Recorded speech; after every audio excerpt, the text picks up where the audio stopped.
চেষ্টা করেন এরপরে বেসিক পরিবারের আদর্শ ঠিক করার জন্য। পরিবারে কালিমা থাকবে, কি থাকবে? লা ইলাহা ইল্লাল্লাহ, তাওহীদ থাকবে।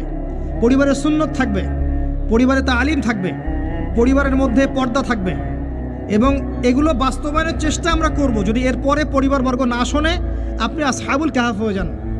যদি বলতে বলতে বুঝাতে বুঝাতে দাওয়াত দিতে দিতে আপনি ক্লান্ত হয়ে যান, কিছুতেই মানুষ আপনার পরিবারবর্গ কথা না শোনে, সেপারেট পরিবার গঠন করেন, আলাদা পরিবার করেন, একা থাকেন, সুসম্পর্ক বজায় রাখেন, যার যার হক তাকে তাকে দিয়ে দেন, কিন্তু আপনি আলাদা পরিবার গঠন করেন, নিজে একা থাকেন।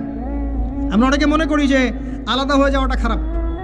আত্মীয়তার সম্পর্ক বজায় রেখে আলাদা ইসলামিক পরিবার গড়া সুন্নত। কথা কি বোঝাতে পারছি না? আত্মীয়তার সম্পর্ক বজায় থাকবে, যার যার হক তাকে তাকে আপনি দিবেন, দিয়ে আপনি স্বতন্ত্র আদর্শ ইসলামিক পরিবার গড়বেন, এটা সুন্নত।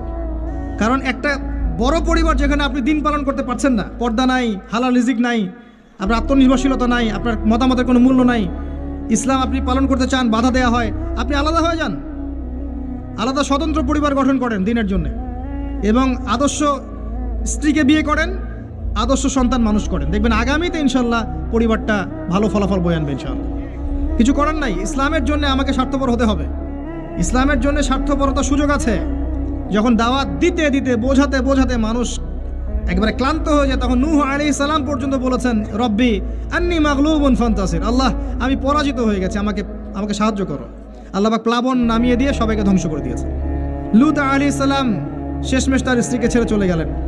নূহ আলাইহিস সালাম তার সন্তানকে রেখে চলে গেলেন।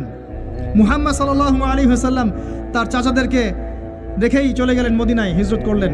চাচার ইসলাম কবুল করলো না। আবু লাহাব করেছে? করে নাই।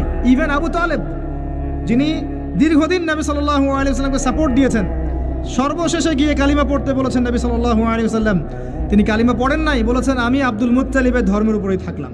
কি হলো তাহলে? ইচ্ছা করে কাউকে হেদায়েত দেওয়া যায়? আল্লাহর পক্ষ থেকে হেদায়েত আসে।